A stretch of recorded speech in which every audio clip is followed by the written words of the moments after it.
அஸ்ஸலாமு அலைக்கும் வரஹ்மத்துல்லாஹி வபரகாதுஹு. எனது அன்பு சகோதர சகோதரிகளே, அனைவருக்கும் வரவேற்பு. இது உங்கள் விருப்பமான சேனல். இங்கு நாம் நமது அன்றாட வாழ்க்கையில் பயனுள்ள, குறிப்பாக ஆன்மீக மற்றும் நடைமுறை தீர்வுகளை பகிர்ந்து கொள்கிறோம். இன்று நாம் ஒரு மிகவும் பயனுள்ள ஆன்மீக ஒற்றை மருந்து பற்றி பேசப்போகிறோம். இது குழந்தைகளுக்கும் பெரியவர்களுக்கும் ஒரே மாதிரியாக பயனுள்ளது, குறிப்பாக படிக்கும் மாணவர்களுக்கு. அந்த ஒற்றை மருந்து என்ன, கேட்க தயாரா? வாருங்கள், ஆரம்பிக்கலாம். நமது வாழ்க்கையில் அனைவருக்கும் ஒரு பொதுவான பிரச்சனை உள்ளது, அது மறதி. பல சமயங்களில் நாம் முக்கியமான விஷயங்களை மறந்துவிடுகிறோம், இல்லையா? ஒரு மாணவர் தேர்வுக்காக படித்த பாடத்தை திடீரென மறந்துவிடுகிறார். அல்லது ஒரு கூட்டத்தில் பேச தீர்மானித்த ஒரு விஷயம் நமது மனதிலிருந்து நழுவிவிடுகிறது. சிலருக்கு எவ்வளவு யோசித்தாலும் அந்த விஷயம் நினைவுக்கு வராது, ஆனால் மற்றவர்களுக்கு விரைவாக நினைவுக்கு வரும். உங்களுக்கு இப்படி ஒரு அனுபவம் ஏற்பட்டிருக்கிறதா? நாம் மனப்பாடம் செய்த ஒரு விஷயத்தை மறந்துவிட்டால் அதை மீண்டும் நினைவுக்கு கொண்டு வர ஒரு அற்புதமான ஆன்மீக வழி உள்ளது. அது அல்லாஹ்வின் மகத்தான 99 பெயர்களில் உள்ள 2 பெயர்கள், யா முப்தி, யா முயீத். யா முப்தி அதாவது எல்லாவற்றையும் முதலில் படைத்தவன்.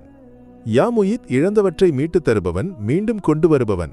நமது அறிஞர்கள் கூறுகிறார்கள், யா முயீத் என்று ஒருவர் கவனத்துடன் ஜபிக்கும்போது மறந்து போன விஷயங்கள் மனதில் தெளிவாக வரும். இந்த பெயர்கள் நினைவாற்றலை தூண்டவும் விஷயங்களை விரைவாக நினைவுக்கு கொண்டு வரவும் உதவுகின்றன. அன்பர்களே, இந்த 2 இஸ்முகளை எப்படி பயன்படுத்துவது? ஒரு விஷயத்தை மறந்துவிட்டதாக உணரும்போது அமைதியான மனதுடன் யா முப்தி, யா முயீத் என்று 7 முறையோ அல்லது 11 முறையோ ஜபிக்கவும். உதாரணமாக, ஒரு மாணவர் தேர்வு அறையில் ஒரு பதிலை மறந்துவிட்டால் இந்த இஸ்முகளை அமைதியாக மனதில் ஜபிக்கவும். இன்ஷா அல்லாஹ் அந்த விஷயம் மனதில் தெளிவாக வரும். அதேபோல் ஒரு புதிய விஷயத்தை தொடங்குவதற்கு முன் இந்த பெயர்களை ஜபித்தால் அந்த செயலில் முழுமையும் ஆசீர்வாதமும் கிடைக்கும். உதாரணமாக, ஒரு கவிதை எழுத தொடங்குகிறீர்கள் என்றால் யா முப்தி, யா முயீத் ஜபித்தால் யோசனைகள் எளிதாக மனதில் தோன்றும், மேலும் எழுத்தின் ஆழமும் விரிவும் அதிகரிக்கும்.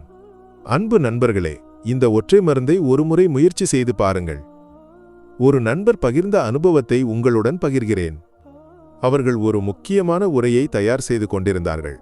ஆனால் உரையின் ஒரு பகுதி திடீரென மறந்துவிட்டது. யா முப்தி, யா முயீத் 7 முறை ஜபித்தபோது அந்த பகுதி விரைவாக நினைவுக்கு வந்தது. மேலும் அவர்கள் உரையை வெற்றிகரமாக முடித்தார்கள். குழந்தைகளுக்கு இது மிகவும் பயனுள்ளதாக இருக்கும். படிக்கும் குழந்தைகள், குறிப்பாக தேர்வு நேரத்தில் இந்த இஸ்முகளை பழக்கப்படுத்தினால் நினைவாற்றல் அதிகரிக்கும், படிப்பு எளிதாகும். அன்பர்களே, யா முப்தி, யா முயீத் இந்த 2 இஸ்முகளை உங்கள் வாழ்க்கையில் ஒரு பழக்கமாக்குங்கள். குழந்தைகளும் பெரியவர்களும் அனைவரும் இதை கற்று அன்றாட வாழ்க்கையில் பயன்படுத்துங்கள். முயற்சி செய்து பாருங்கள், இன்ஷா அல்லாஹ் பலன் நிச்சயம்.